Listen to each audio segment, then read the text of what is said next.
ஆண்டவராகிய இயேசு கிறிஸ்துவின் நாமத்தினாலே உங்கள் அனைவரையும் நான் வாழ்த்தி வரவேற்கிறேன்.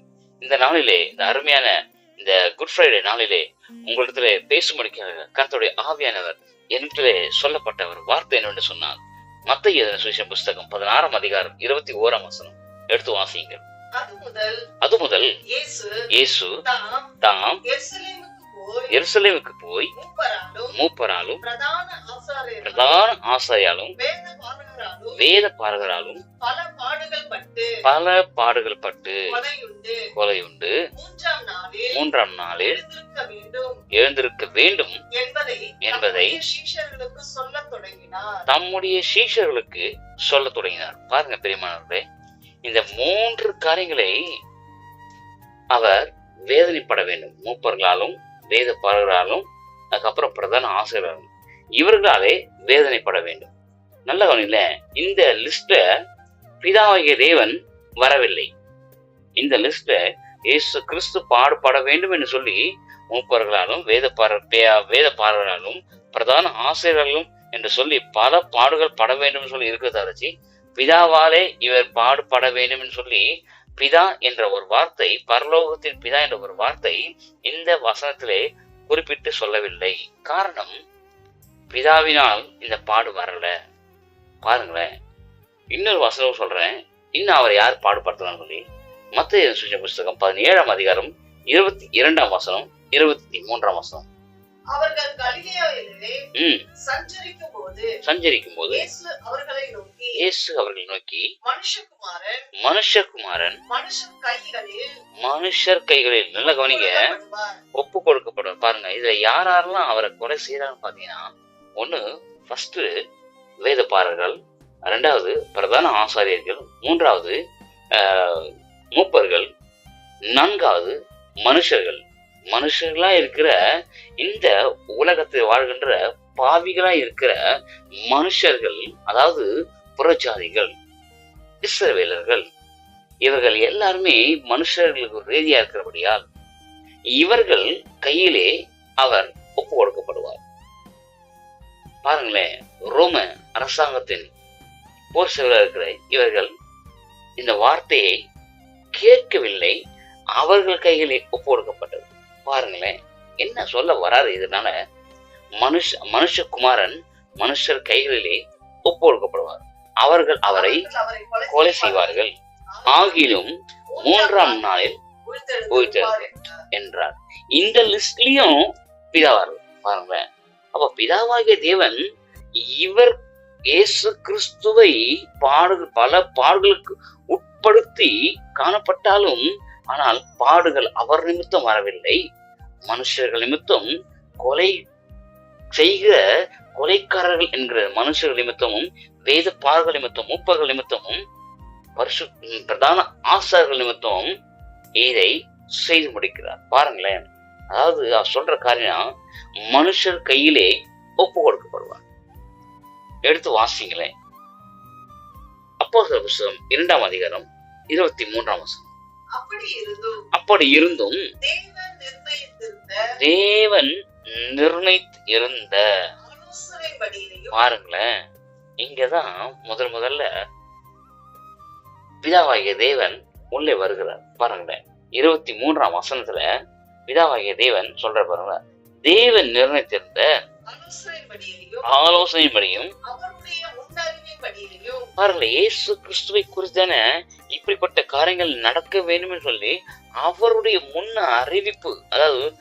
அறிவிப்பின்படி பிதாவாகிய தேவன் எல்லா தீர்க்கதரிசிகளுக்கும், யாருக்கும், எல்லா தீர்க்கதரிசிகளுக்கும் முன் அறிவிப்பின்படியே அவர் ஒப்பு கொடுக்கப்பட்ட அந்த இயேசுவை நீங்கள் பிடித்து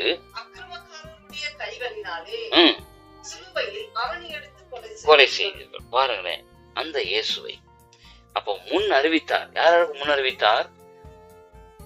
பழைய ஏற்பாட்டு காலத்தில் இருக்கிற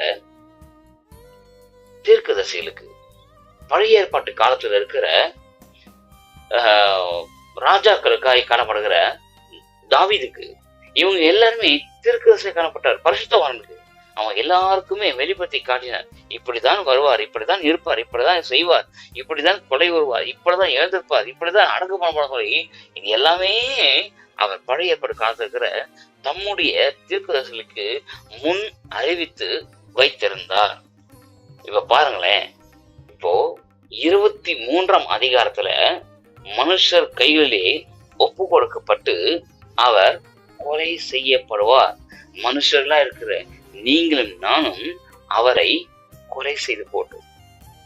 இப்போ மனுஷர்கள் கைகளிலே ஒப்பு கொடுக்கப்பட்ட இயேசு சிலுவிலே அறையப்பட்டார்.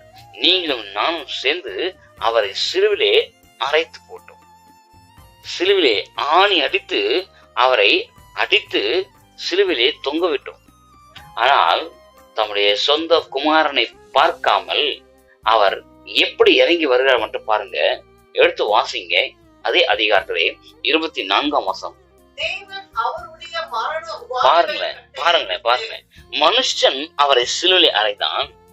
தேவன், பிதாவாகிய தேவன் அவரை மரண உபாதிகளின் கட்டை அவிழ்த்து அவரை எழுப்பினார். பாருங்க, இப்பதாங்க இந்த அப்போஸ்தலர் 2ஆம் அதிகாரம் 24ஆம் வசனத்திலே பிதாவாகிய தேவன் உள்ள என்டர் ஆகிறார், உள்ள நுழைகிறார். மனுஷன் அவரை அடித்து சிலுவில அடித்து தொங்க விட்டது மட்டும் இல்லாமல் அவரை மரண உபாதியின் கட்டுகளிலே கட்டி வைத்தான். ஆனால் பிதாவாகிய தேவன் நீங்களும் நானும் கட்டின அந்த கட்டை பிதாவாகிய தேவன் கட்டவிழ்த்து அவரை எழுப்பினார். ஹல்லேலூயா, ஹல்லேலூயா. பிரியமானவர்களே, இந்த மனுஷர்கள் கட்டின அந்த கட்டை பிதாவாகிய தேவன் கட்டவிழ்த்தார். எப்படி தெரியுமா? சிலுவையின் காட்சியிலே மனித குலம் முழுவதும் வந்து ஒட்டுமொத்த உலகத்தில் காணப்படுற மனித குலத்தின் பாவங்கள் எல்லாம் அவர் மேல் விழுந்து அவர் மரண கட்டுகளை கட்டப்பட்டு உபாதைகளுக்குள்ளாக ஆனபடியினால் பிதாவாகிய தேவன் இறங்கி வந்து அவரை தம்முடைய சொந்த குமாரனை, முதற் பேரான குமாரன், ஒரே பேரான குமாரனை அவரை உயிர்த்தெழுதலினாலே அவரை எழுப்பி அவரை வழி நடத்தினார், அவரை உயிர்ப்பித்தார். பாருங்களேன், உயிர்த்தெழுதலின் காட்சியிலே, மரணத்தின் காட்சியிலே மனித குலம் உள்ள வருது அப்போஸ்தலர் 2:23. ஆனால் உயிர்த்தெழுதலின் காட்சியிலே, இயேசு கிறிஸ்துவின் உயிர்த்தெழுதலின் காட்சியிலே பிதாவாகிய தேவன் 2ஆம் அதிகாரம் அப்போஸ்தலர் 2ஆம் அதிகாரம் 24ஆம் வசனத்திலே அவர் உள்ளே வருகிறார். பிரியமானவர்களே, இந்த நாளிலே பிதாவாகிய தேவன் நமக்கு ஒரு பாடத்தை கற்றுக் கொடுக்கிறார். குமாரனாகிய இயேசு கிறிஸ்துவின் சிலுவையின் மரணத்தை வைத்து நமக்கு ஒரு பாடத்தை கற்றுக் கொடுக்கிறார். பாருங்களேன், அவர் நமக்கு என்ன சொல்ல முன் வருகிறார். முதல்ல தெரிஞ்சுங்க, முதல்ல நம்ம செய்தெல்லாம் செஞ்சிட்டோம், நம்ம செய்ய வேண்டிய பாவத்தெல்லாம் செஞ்சு முடிச்சிட்டோம். எல்லா பழியும் தூக்கி அவர் மேல போட்டோம். யார் மேல? பிதாவாகிய தேவன் மேல போட்டோம். செய்யற பாவம் எல்லாம் நீங்களும் நானும், இந்த மனித குலமும், ஒட்டுமொத்த மனித குலமும் பாவத்தை செய்தது. ஆனால் பழி யார் மேல போது தெரியுமா? பிதாவாகிய தேவன் மேல. எப்படி படுத்த சொல்லுவீங்க? அவர் பரிசுத்தமுள்ள தேவன், அவர் மேல எப்படி பண்ணாங்க பழி போட முடியும்? உண்மை நான் சொல்லல, வசனம் சொல்லுது. பிரியமானவர்களே, எடுத்து வாசிங்களேன். ஏசாயா புஸ்தகம் 53ஆம் அதிகாரம் 2ஆம் வசனம் எடுத்து வாசிங்க. 2:3. இளங்கிளையை போலவும் வறண்ட நிலத்தில் இருந்து துளிர்க்கிற ஒரு வேரை போலவும் அவனுக்கு முன்பாக எழும்புகிறார். அவருக்கு நல்ல கவனிங்க, அவருக்கு அழகும் இல்லை. இதெல்லாம் நம்ம செஞ்ச காரியங்க. அவர் அழகானவர், சாரோனின் ரோஜா, லிலி புஷ்பம். ஆனா அவருக்கு நம்ம செய்த துரோகம், மனித குலம் செய்த துரோகம் என்ன தெரியுமா? அவருக்கு அழகும் இல்லை, அவருக்கு சௌந்தரியமும் இல்லை. அவரை பார்க்கும்போது யாரா? நாம் அவரை விரும்புறதுக்கு அவருக்கு அந்த ரூபம் இல்லையா? அந்த ரூபம் போனது காரணமே நீங்களும் நான் தான் ஒத்துப்பீங்களா?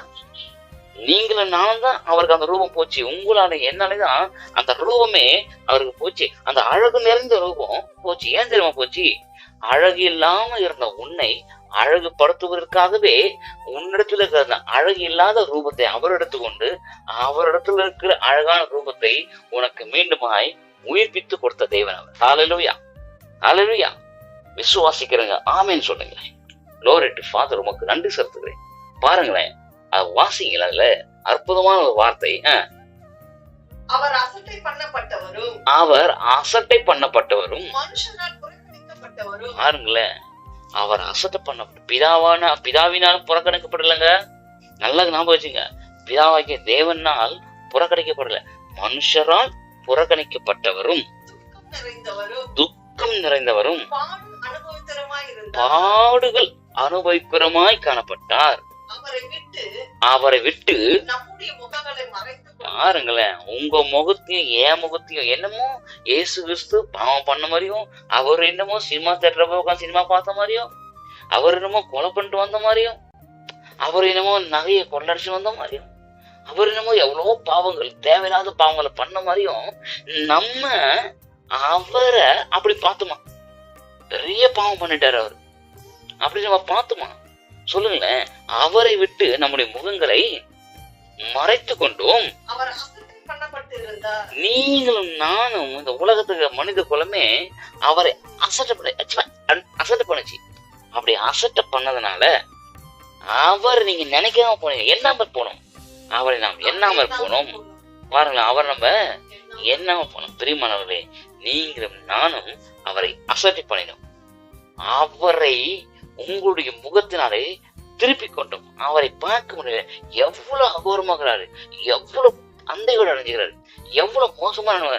இதெல்லாம் ஒரு தெய்வமா, இவரெல்லாம் ஒரு தெய்வமான கொண்டே அவரை நம்ம நினைக்கிறோம். ஆக்சுவலா பார்க்க போனா அவர் தொங்குன இடத்துல, சொல்லுவீங்களா? அவர் தொங்குன இடத்துல நீங்களும் நானும் தொங்கி இருக்கணும். நீங்களும் நானும் அவர் தொங்குன இடத்துல தொங்கி இருக்கணும். அவர் கை காலம் அறிந்த இடத்துல, ஆணி கடாவின இடத்துல நீ உங்க கை காலம் என்னுடைய கை காலம் அறிந்திருக்கணும். இல்லையே.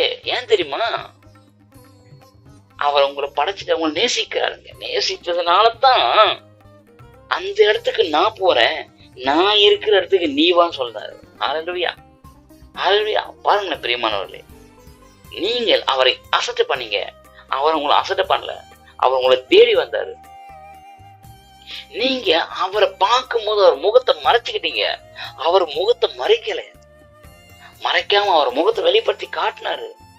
அவரோட அன்பின முகத்தை, அவருடைய நேசமுள்ள முகத்தை, அவருடைய பாசமுள்ள முகத்தை வெளிப்படுத்தி காட்டினாரு. இதுதான் என் முகம், இதுதான் என்னுடைய அன்பை வெளிப்படுத்தி காட்டினாரு. பெரியமானவர்களே, 4வது வசனத்தை வாசிங்களேன். மெய்யாகவே எங்க அவர் பாடு பண்ண அவசியம் இல்லைங்க. தெய்வம் அவர் தெய்வங்க. அவரு பாடுபட அவசியமே இல்லைங்க. அந்த சர்வ சிருஷ்டிக்கும் எஜமான், அந்த சராசரம் உண்டாக்கினவர், வானத்தையும் பூமி உண்டாக்கினவர், காலங்கள் தம்முடைய கருத்துல வைத்திருக்கிறவர், நேரத்தையும் காலத்தையும் சரியா கணித்து வைத்திருக்கிறவர், அனந்த ஞானம் உடையவர், அறிவுள்ளவர். இன்னும் சொல்ல போனா ஞானத்தில் சிறந்தவர், ஞானத்தில் ஆரம்பமானவர், எல்லா அண்ட சராசரை உண்டாக்கி அவைகளை பார்த்து ரசித்தவர்.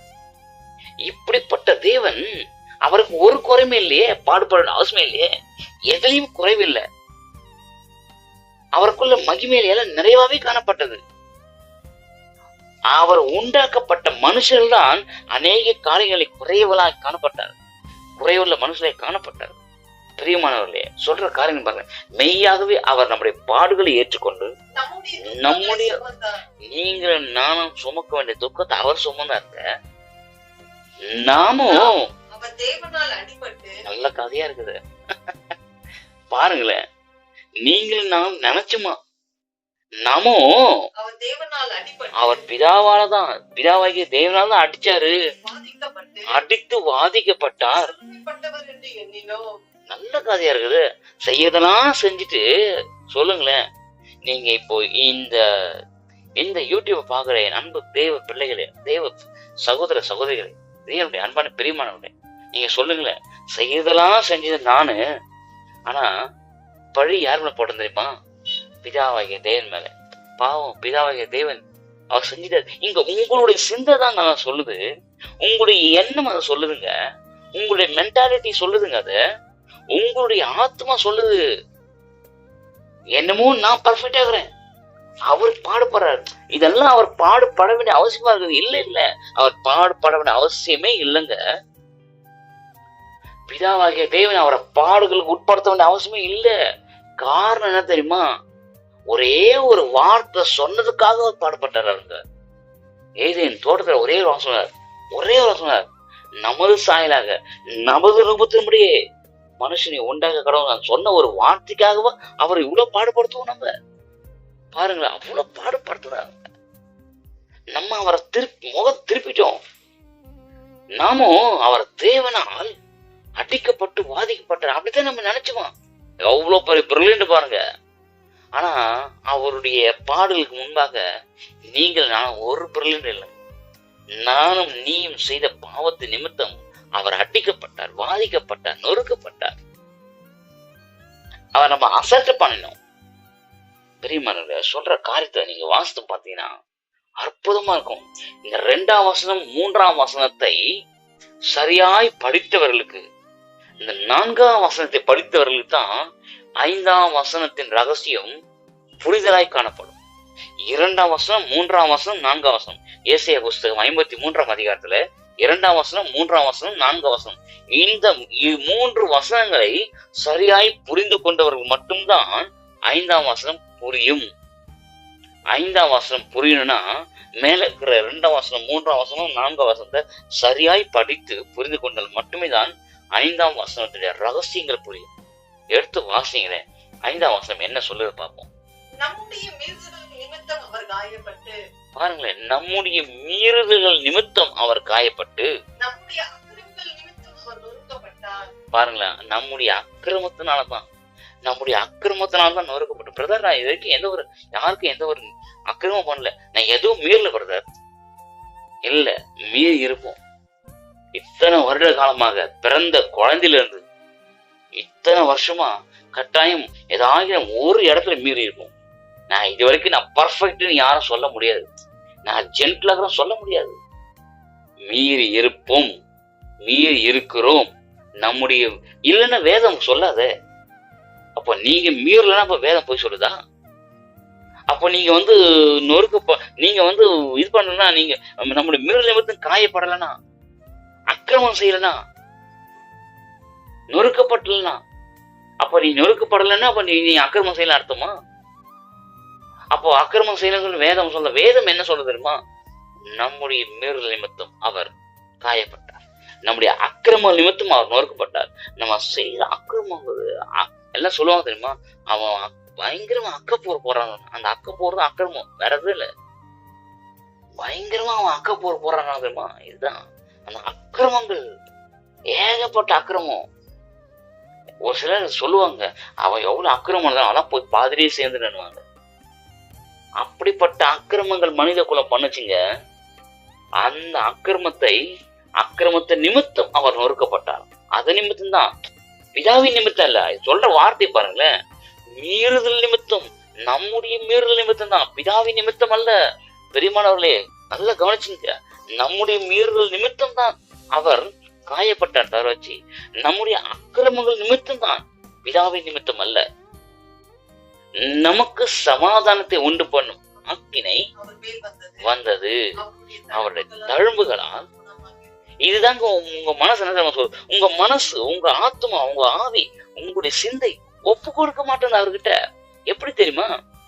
நான் கரெக்டாகிறேன், நான் எதுவும் செய்யல, எல்லாமே பிதா செஞ்சார், இது பிதாவுடைய திட்டத்து மேலதான் நடந்தது. எனக்காக அவர் ஜீவன் தந்தார். எஸ், ஹல்லேலூயா, ஆமென். இயேசு எனக்காக மரித்தார், எனக்காக பாடுபட்டார், அவ்வளவுதான். இதெல்லாம் பிதா செஞ்சார். இல்ல, நீ செய்த ஒவ்வொரு காரியங்கள் தான் அவரை அந்த பாடுகளுக்குள்ளாக உட்படுத்தினது. அப்போ 2ஆம் அதிகாரம் 23ஆம் வசனத்திலே சிலுவையிலே நாம் அவரை அறைந்தோம். 24ஆம் வசனத்திலே பிதாவானவர் அவருடைய மரண உபாத்தின் கட்டுகளை அவிழ்த்து போட்டார். ஹல்லேலூயா. பிரியமானவர்களே, உண்மைதாங்க. எஸ், இப்போ நீங்கள் அவருடைய பிள்ளையாய் மாறின பிறகுதான் யாரெல்லாம் அவருடைய பிள்ளையா மாறுறாங்களோ அவங்களுக்கு தான் அவர் முன் உரிமை கொடுக்கிறார், முதல் உரிமை கொடுக்கிறார். பிரியமானவர்களே, குமாரனாகிய இயேசு கிறிஸ்துவின் மேல் உலகத்தின் ஒட்டுமொத்த பாவங்களும் இறங்கி வந்து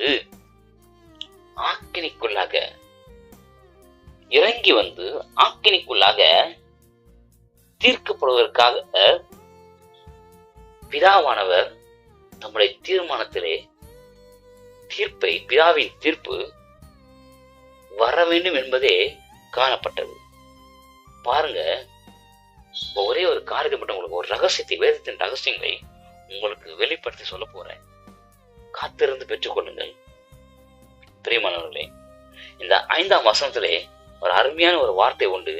நம்முடைய மீறுதல் நிமித்தம் அவர் காயப்பட்டு, நம்முடைய அக்கிரமங்கள் நிமித்தம் அவர் நொறுக்கப்பட்டு, நமக்கு சமாதானத்தை உண்டு பண்ணும் ஆக்கினை அவர் மேல் வந்தது, அவருடைய தழும்புகளால் குணமாகிறோம்.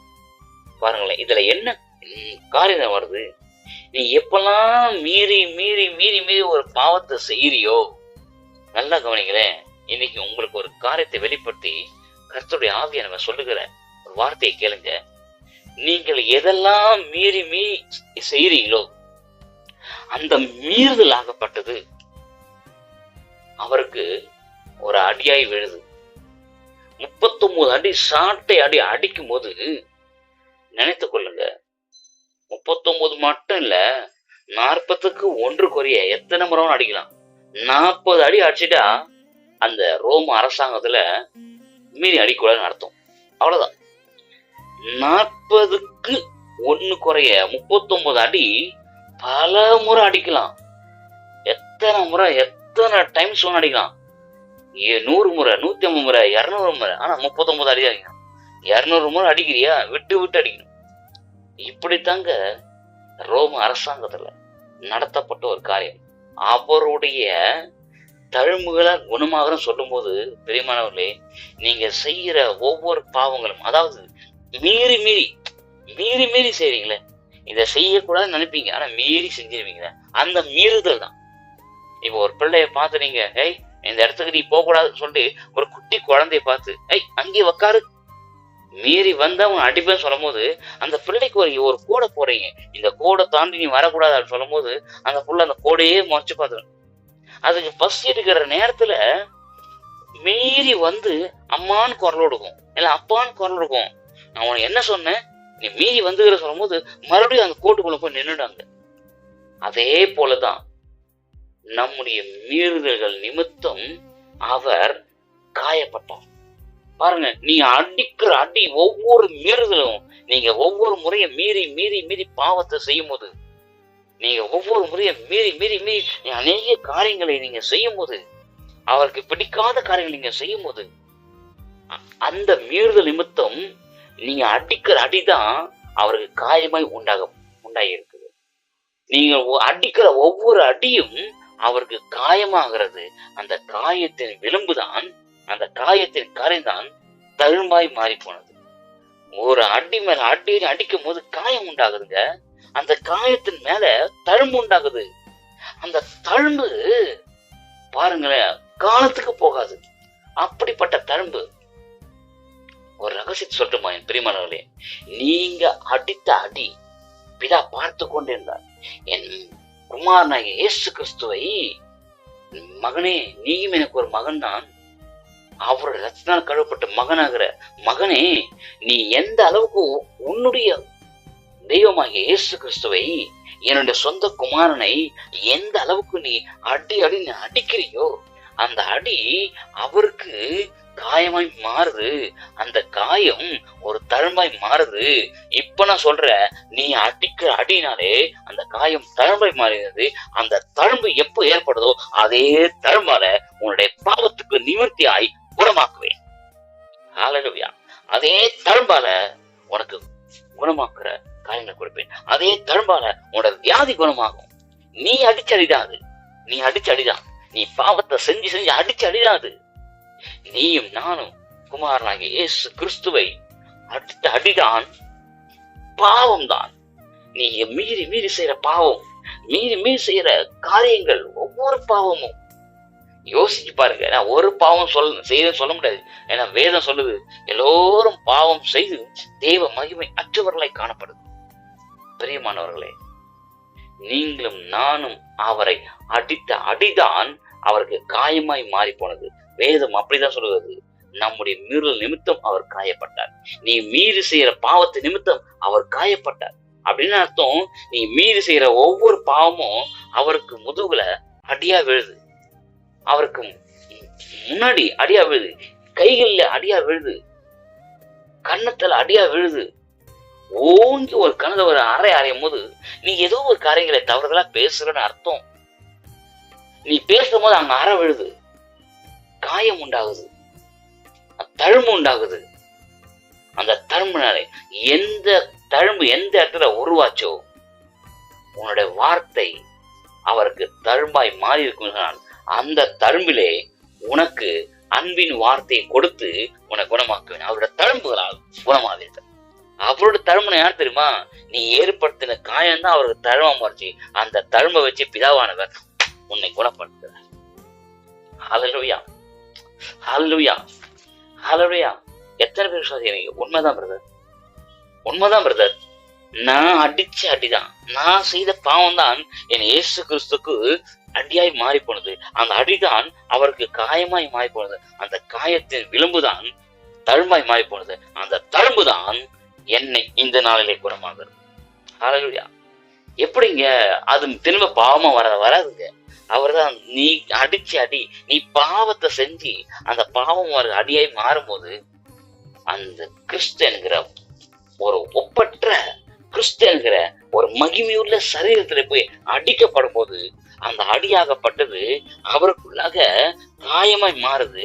அந்த காயமாகப்பட்டது கிறிஸ்துவின் ரத்தத்தினாலே கழுவி பரிசுத்தப்படுத்தி அதே காயம் தழுமாய் மாறுது. ஏன் தெரியுமா அவருக்கு தழும மாறுச்சு?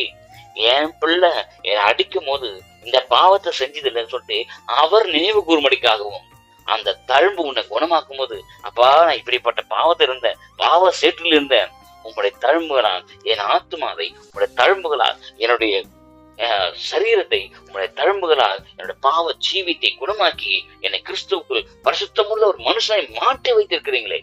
நான் அடித்த அடி உங்களுக்கு காயமாய் மாறினது, உங்களுடைய காயம் உங்களுக்கு தழுவ மாறினது. அந்த தழும்பினாலேயே என்னை குணமாக்கிறீங்க. இதுதாங்க பிதா கொடுத்த அற்புதமான ஒரு ரகசிய வெளிப்பாடு. பிரியமானவர்கள், எடுத்து வாசிங்க. 1 பேதுரு புஸ்தகம் 2ஆம் அதிகாரம் 24ஆம் வசனம். நாம் பாவங்களுக்கு செத்து, பாருங்களேன், நீங்க பாவத்துக்கு செத்து நீதிக்கு பிழைத்திருக்கும்படிக்கு அவர் தாமே தமது சரீரத்திலே, நல்ல கவனிங்களேன், அவர் தாமே தமது சரீரத்துல, மற்றவங்க சரீரத்துல கிடையாதுங்க. உங்களை எந்த சரீரமா உங்களை உருவாக்குனாரோ அதே போல அவருடைய சரீரத்துல நம்முடைய பாவங்களை சிலுவின் மேல் சுமந்தார். அவருடைய தழும்புகளால் குணமானீர்கள். பழைய ஏற்பாடுல ஏசாயா புஸ்தகம் 53ஆம் அதிகாரம் 5ஆம் வசனத்திலே அவருடைய தழும்புகளால் குணம் ஆகுறம் வந்தது.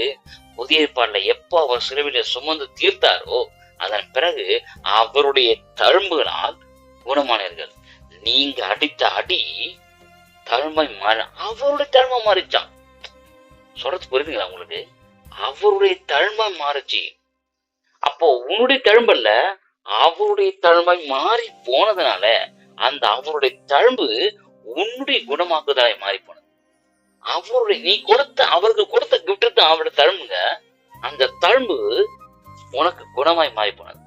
எப்போதெல்லாம் நீ அந்த தழும்பு தொடரியோ, நான் தானே நீ அவரை பார்த்து அப்பா நான் உங்களை நான் அடிச்சினப்பா, இந்த அடியாப்பா, அந்த அடி மேல அந்த தழும்பு மேல நீங்க கையை வைக்கும் போது, எங்க அப்பாவை நான் அடிச்சிட்டேன்னு சொல்லி அந்த கையை வச்சு தழுவும் போது நீங்க குணமாவீங்க.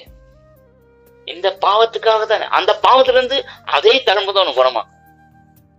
அந்த பாவத்துல இருந்து, அந்த செயல இருந்து, அந்த கண்களின் எச்சில இருந்து அதே தழும்பு தான் உனக்கு குணப்படுத்தும்.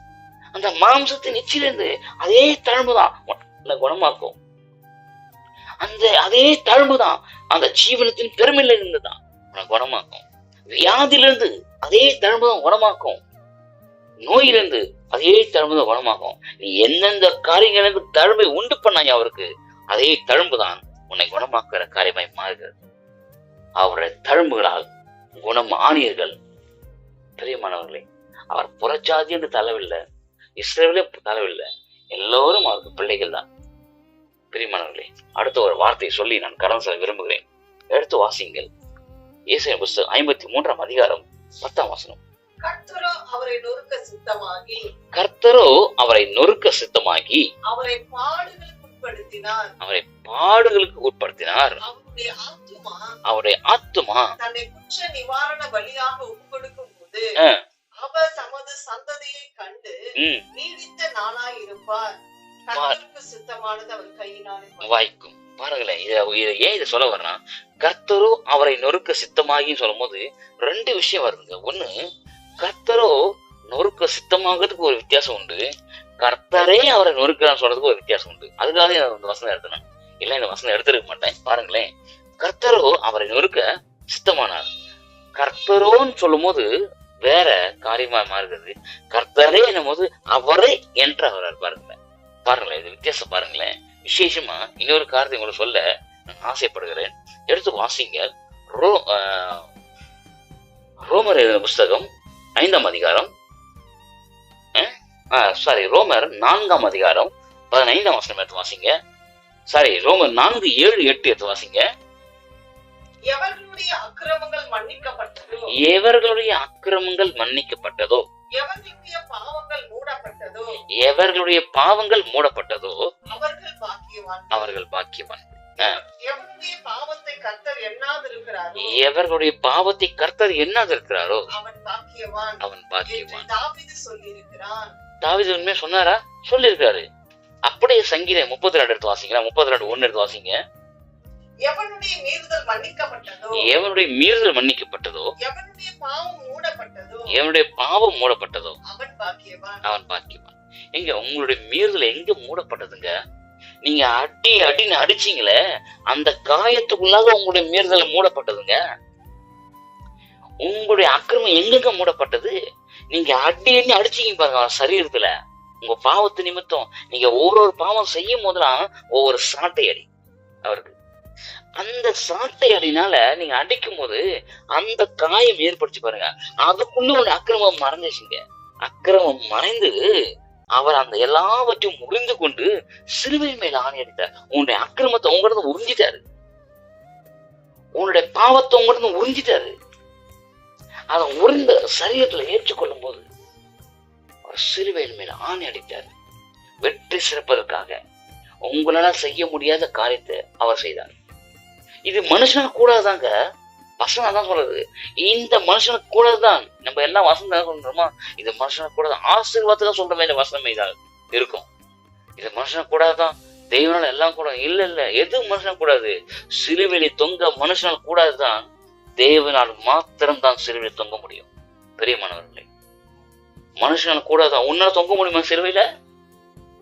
ஒட்டுமொத்த குடும்பத்துக்காக உன்னால சிலுவையில தொங்க முடியுமா? உன் பிள்ளைக்காக, உன் மனைவிக்காக, உன்னுடைய குடும்பத்துக்காக, உன்னுடைய சந்ததிக்காக, உன்னுடைய மகளுக்காக, உன்னுடைய தலைமுறைகளுக்காக, அல்லது உங்களுடைய அப்பா அம்மாக்காக, இனஜன பந்துக்காக உங்களால சிலுவை தொங்க முடியுமா? வேற வேலை இல்ல. எங்க மாமாக்காரங்க நான் ஏன் சிலுவை தொங்கணும்? எங்க சித்தப்பாக்காக நான் ஏன் சிலுவை தொங்கணும்? எங்க அப்பாக்காக நான் ஏன், அவர் செஞ்ச பாவத்தை அவர் அனுபவிக்கிறாரு, எனக்கு இருக்கு அந்த வேலை. நம்ம சொல்லுவோம், அதெல்லாம் உண்மைதாங்க. ஆனா அவர் சொல்ற பாருங்களேன், ஒட்டுமொத்த மனித குலத்துக்காக அவர் ஒருவரே சிலுவை. அதனால்தான் இது மனுஷனால் கூடாதுதான். சிலுவிலே மாத்திரம் தொங்குவது தெய்வனால் மாத்திரம். உன்னால கூடாது, ஆனா அவரால் கூடும். உன்னால முடியாது, அவரால் முடியும்.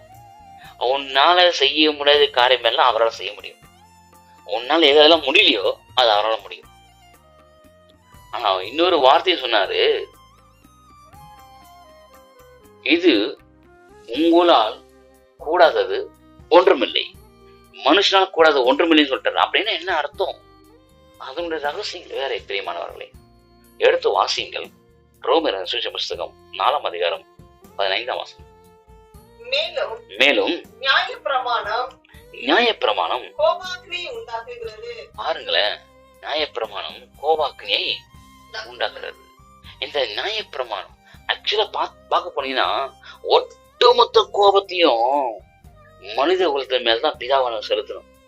பிதாவாகிய தேவன் ஒட்டுமொத்த மனித குலத்தின் மேல் கோபாக்கினியை செலுத்தினார்னா ஒருத்தர் மிஞ்ச மாட்டோம், ஒருத்தர் இருக்க மாட்டோம், யாரும் இருக்கவே முடியாது. எல்லாரும் பஸ்மம் ஆகிடுவோம், சாம்பல் ஆகிடுவோம். ஆனா பாருங்களேன், ஒட்டுமொத்த மனித குலத்தின் மேல் வர வேண்டிய கோபாக்கினியை நீங்க நினைக்கிறீங்களா? அந்த கோபாக்கினிய எல்லாரும் சொல்ற மாதிரி சிலுவையின் மேல ஊத்திட்டாரு, ஏசு கிறிஸ்துவ ஊத்திட்டாரு. சிலுவை மேல ஊத்தல, ஏசு கிறிஸ்துவனே ஊத்தல. ஒருவேளை அவர் அப்படியே செய்திருந்தாலும் என்ன நடந்திருக்கும்? செய்யல. பாருங்களேன், அந்த வசனம் மறுபடியும் வாசிங்க. மேலும் நியாயப்பிரமாணம் கோபாக்கினியை உண்டாக்குறது. நியாயப்பிரமாணம் இல்லாவிட்டால் மீறுதலும் இல்லை. நியாயப்பிரமாணம் இல்லாவிட்டால் மீறுதலும் இல்லை. உன்னை மீறி பாவத்தை செய்ய வைத்ததே நியாயப்பிரமாணம். பழைய ஏற்பாடுல இஸ்ரவேல் காலத்துல இஸ்ரவேலர்களை பாவம் செய்ய மாட்டாங்கன்னு சொல்லி நியாயப்பிரமாணத்தை கொடுத்தாரு. ஆனா நியாயப்பிரமாணத்தை பார்த்தோன்னே பரவாயில்லையே, இந்த ஆப்ஷன் நல்லா இருக்குது, இந்த ஆஃபர் நல்லா இருக்குது பாரியா, நம்ம ஒரு பாவத்தை செஞ்சுட்டு பலி செலுத்திட்டா, நியாயப்பிரமாணம் பிரகாரமா பலி செலுத்திட்டா ரத்தத்தை மிருகத்தின் ரத்தம் சிந்தப்பட்டுச்சுன்னா அந்த பாவம் மன்னிக்கப்பட்டுச்சு, பரவாயில்ல, நல்லா இருக்குது. அப்ப எத்தனை முறை பாவம் செய்யலாம், எத்தனை முறை வேணாலும் பலியிடலாம். நியாயப்பிரமாணம் வந்ததுனாலே மீறுதல் உண்டாச்சு. அவர் என்ன பண்ணாரு தெரியுமா? மீறக்கூடாது, பாவத்தை செய்யக்கூடாது நியாயப்பிரமாணத்தை கொடுத்தாரு. ஆனா நியாயப்பிரமாணம் வந்ததுனாலே மீறுதல் உண்டாச்சு. இப்ப மீறுதல் உண்டானதுனால என்ன வந்துச்சா? பாவம் வந்துச்சு. பாவம் நியாயப்பிரமாணத்தை கொண்டு வந்தது, நியாயப்பிரமாணம் கோபாக்கினியை கொண்டு வந்தது. பிரியமானவர்களே, கோபாக்கினை நியாயப்பிரமாணத்தினாலே வழிவகுக்கிறது. நியாயப்பிரமாணம் பாவத்தை கொண்டு வந்தது, பாவம் மீறுதலை கொண்டு வந்தது. நம்ம செய்த பாவங்க மீறுதலை கொண்டு வருது. நியாயப்பிரமாணம் பிரகாரமா நீ பாவம் செய்யக்கூடாதுன்னு சொல்லி செஞ்சிருக்காரு. ஆனா நியாயப்பிரமாணம் வந்ததுனாலே பாவம் உள்ள வந்தது. பாவம் உள்ள வந்ததுனாலே கோபாக்கினி உள்ள வருது. கோபாக்கினி உள்ள வந்ததுனாலே, கோபாக்கினி தான் உங்க மேல செலுத்த வேண்டிய கோபாக்கினி, என் மேல் செலுத்த வேண்டிய கோபாக்கினி சிலுவை மேல் செலுத்தப்பட்டது. சிலுவையை கொண்டு வந்துச்சு. இந்த சிலுவை என்ன பண்ணுச்சுன்னா பிதாவாகிய தேவனுடைய குமாரனை கொண்டு வந்துச்சு. இந்த பிதாவாகிய தேவனுடைய குமாரன் என்ன பண்ணார்னா, பெரியமானவர்களே, இயேசு கிறிஸ்து சிலுவையிலே தூங்கும் போது பிதாவாகிய தேவனை கொண்டு வந்தார். பிதாவாகிய தேவன் ஒரே ஒரு வசனத்தை கொண்டு வந்து காட்டிட்டார். என்ன வசனம் தெரியுமா? பிரியமானவர்களே, எடுத்து வாசிங்களேன். யோவான் எழுதின சுவிசேஷ புஸ்தகம் 3ஆம் அதிகாரம் 16ஆம் வசனம் எடுத்து வாசிங்க. தேவன் தம்முடைய ஒரே பேரான குமாரனை விசுவாசிக்கிறவன் எவனோ அவன் கெட்டு போகாமல் நித்திய ஜீவனை அடையும்படிக்கு அவரை தந்தருளி இவ்வளவாய் உலகத்தில் பிதாவாகிய தேவன் இப்படித்தான் தம்முடைய அன்பை வெளிப்படுத்தி காட்டினார். இவ்வளவுக்கும் காரணம் என்ன தெரியுமா? பிதாவாகிய தேவனுடைய அன்பை நீங்களும் நானும் புரிந்து கொள்ள வேண்டும் என்பதாகத்தான். நம்ம எல்லாம் நினைப்போம் இயேசு கிறிஸ்து அன்பாகிறாரு. பிதாவாகிய தேவன் அன்பு இல்ல, கோபக்காரர் இல்ல. அவருடைய ஒட்டுமொத்த அன்பு யார் தெரியுமா? இயேசு கிறிஸ்து தான். அந்த அன்பு அனுப்புனாருங்க. என்னுடைய அன்பை நான் அனுப்புறேன் பாருங்க. பிதாவாகிய தேவன் உங்கள் மேலும் என் மேலும் விசேஷமான அன்பை வெளிப்படுத்தி காட்டினதுக்கு ஒரு அத்தாட்சியே, ஒரு சாட்சியே யோவான் 3:16 தாங்க. மீண்டும் சொல்லுகிறேன், நியாயப்பிரமாணம் பிரியமானவர்களே, நியாயப்பிரமாணம் பாவம் நியாயப்பிரமாணத்தை கொண்டு வந்தது. நியாயப்பிரமாணம் கோபாக்கினை கொண்டு வந்தது. இந்த நியாயப்பிரமாணம் பாவத்தை கொண்டு வந்தது. பாவம் மீறுதலை கொண்டு வந்தது. மீறுதல் கோபாக்கினை கொண்டு வந்தது. கோபாக்கினை சிலுவையை கொண்டு வந்தது. சிலுவை இயேசு கிறிஸ்துவை கொண்டு வந்தது. இயேசு கிறிஸ்து பிதாவின் அன்பை கொண்டு வந்தார். பிதாவின் அன்பு எப்படி தன்னை வெளிப்படையாய் கொண்டு வந்து காட்டினது? யோவான் 3:16 பிரகாரமாக வெளிப்படுத்தி காட்டினார். இதுதான் என்னுடைய அன்பு, இதுக்கு மேல என்னிடத்துல ஒரு அன்பும் கிடையாது சொல்லி நம்முடைய சொந்த குமாரனை உலகத்தில் தந்து எவ்வளவாய் அன்பு. விசுவாசிக்கிறீங்களா? இப்ப யோசிக்கிறீங்களா? என்னுடைய அடிதான் அவருக்கு காயத்தை உண்டாக்குச்சு. நான் செய்த பாவம் தான் அவருக்கு அடியாய் மாறி காயத்தை உண்டு பண்ணுச்சு. அந்த காயம்தான் அவருக்கு தழுமாய் மாறினது. அதே தழும்பினாலே பிதாவாகிய தேவன் என்னை குணமாக்கினார். நீ எவ்வளவு அடிக்கடி அடி அவரை குமாரனாக இயேசு கிறிஸ்துவை பாவத்தை செய்து செய்து அடிக்கடி அடி. நீ எந்த அளவுக்கு அடிக்கிறியோ அந்த அளவுக்கு உனக்கு குணமாக்குவேன். அந்த அளவுக்கு உனக்கு தழும்பு உண்டாகும். என் குமாரனுக்கு அந்த தழும்பினாலே உன்னை குணமாக்குவேன். எந்த அளவுக்கு நீ பாவத்தை செய்து செய்து என் குமாரனாக இயேசு கிறிஸ்துவை அடி, அவர் அடிக்கப்படும் போது நீ அதனால குணமாக்குவாய். எப்படி தெரியுமா? பாவம் செய்வதற்காக அல்ல, இனி நீ பாவத்திலே செய்யாதபடிக்கு, பாவத்திலே விழுந்து விடாதபடிக்கு, பாவத்திலிருந்து மீட்டு வெளியே வரும்படிக்காக, பாவத்திலிருந்து விடுதலை பண்ணுகிற ஒரு தழும்பு, அது குணமாக்குற தழும்பாய் இருக்கும். சாபத்திலிருந்து குணமாக்குற தழும்பாய் மாறி போகும். வியாதிலிருந்து உன்னை விடுதலை பண்ணுகிற ஒரு தழும்பாய் மாறி போகிறது. அவ்வளவும் நீ அடித்தடிதான். பாவத்தை நிமித்தம் வியாதி வந்தது. அந்த வியாதி நாளே நீ அவரை அடிக்கிற. வியாதி வந்த உடனே ஐயோ இந்த வியாதி குணமாக்க யாருமே இல்லையா, இதை பார்க்கறது கடவுள் இல்லையா சொல்லிட்டு அவரை சபிக்கிற தெரியுமா? அந்த சாபமாகப்பட்டது அவருக்கு அடிக்கிற அடியாய் மாறினது. அந்த அடியாகப்பட்டது அவருக்கு காயமாய் மாறினது. அந்த காயமாகப்பட்டது அவருக்கு தழும்பாய் மாறினது. அந்த தழும்பாகப்பட்டது உனக்கு மீண்டும் வியாதியிலிருந்து விடுதலை செய்கிற ஒரு தழும்பாய் மாறி போனது. ஹல்லேலூயா, ஹல்லேலூயா. பெரியமானவர்களே, கண்களை மூடுவோமா, ஜெபிப்போம். வரைக்கும் ஆண்டவரே, உடைய தழும்புகளா என்னை குணமாக்கினேன். பாவத்திலிருந்து என்னை குணமாக்கினீர். சாபத்திலிருந்து குணமாக்கினீர். வியாதியிலிருந்து என்னை குணமாக்கினீர். நோயிலிருந்து என்னை குணமாக்கினீர். என்னுடைய பலவீனத்திலிருந்து என்னை குணமாக்கினீர். நான் அடித்த அடிதான் தழும்பாய் மாறி போனது. அந்த தழும்பு என்னுடைய பலவீனம் தான் உமக்கு அடிகளாய் மாறி போனது. இப்பொழுது என்னுடைய பலவீனத்தை நீ ஏற்றுக்கொண்டு உம்முடைய பலனை எனக்கு கொடுத்திரே, அதற்காக உமக்கு நன்றி செலுத்துன்னு சொல்லி ஜெபிப்போமா. Glory to Father, உமக்கு நன்றி சொல்கிறேன். எங்களை தாழ்த்துகிறோம். நேற்று மீண்டும் வாக்கு மாறாதவரே, அருமையான் வேத வசனத்தின் ரகசியங்கள் வெளிப்பத்தை காட்டினரே, அதற்காக உமக்கு நன்றி சொல்கிறேன். ஏசாயா புஸ்தகத்திலே 53ஆம் அதிகாரத்திலே 2, 3, 4, 5 இந்த வசனங்களின் ரகசியத்தை வெளிப்படுத்தி காட்டினரே, அதற்காக உமக்கு கோடான கோடி நன்றிகளை செலுத்திடும் தகப்பனே. தகப்பனை, எங்கள் மேல் வர வேண்டிய கோபாக்கினை உம்முடைய பிள்ளையாகிய உம்முடைய குமாரனாகிய இயேசு கிறிஸ்துவின் மேல் அனுப்பி எங்கள் மேல் உம்முடைய அன்பை செலுத்தி எங்களை வழி நடத்தினரே, அதற்காக உமக்கு நன்றி செலுத்துகிறேன். நாங்கள் ஏற்றுக்கொண்டு வேண்டிய இந்த சமாதானத்தின் ஆக்கினை அவர் ஏற்றுக்கொண்டபடியால் எங்களை உமக்கு நேராக சமாதானப்படுத்தி வைத்தாரே. இவனும் நம்முடைய பிள்ளை என்று சொல்லி என்னையும், இவளும் நம்முடைய பிள்ளை என்று சொல்லி என்னையும், எங்களையும் எங்கள் குடும்பத்தையும் உம்முடைய பிள்ளையாக சிறுவிடி தொங்கி என்னையும் உம்முடைய பிள்ளையாக மாற்றி உமக்குமாக வழி நடத்தினாரே பிதாவே. உம்முடைய அன்பு எவ்வளவு பெரிய பிதாவானவரே, எங்களை தாழ்த்தி உம்முடைய கர்த்தரை ஒப்புடுறோம். எவ்வளவு வேணும் உம்மிடத்தில் நெருங்க விடாதபடிக்கு இருந்த எங்களுடைய பாவ காரியங்கள் சிறுவிலே அவர் தொங்கும் போது தழும்பாய் மாறி அந்த பாவ சேற்றிலிருந்து எங்களை விடுதலை பண்ணி தழும்பாய் மாறி எங்களை குணமாக்கினதே. இனி நாங்கள் ஒருபோதும் பாவத்தை செய்யாதபடிக்கு, வியாதியை மாண்டு போகாதபடிக்கு எங்களுக்கு அவைகள் தழும்பாய் மாறி குணமாக்கின ஒரு கரமை மாறினதே. அதற்காக உமக்கு நன்றி செலுத்துகிறேன். எங்களை முற்ற முடிய எங்களையும் எங்கள் குடும்பத்தை ஒப்புடுறோம். எங்க வழிநடத்தையும் காத்துக்கொள்ளுங்க. இயேசுவின் நாமத்தில் ஜெபிக்கிறேன் எங்கள் ஜீவ நல்ல பிதாவே.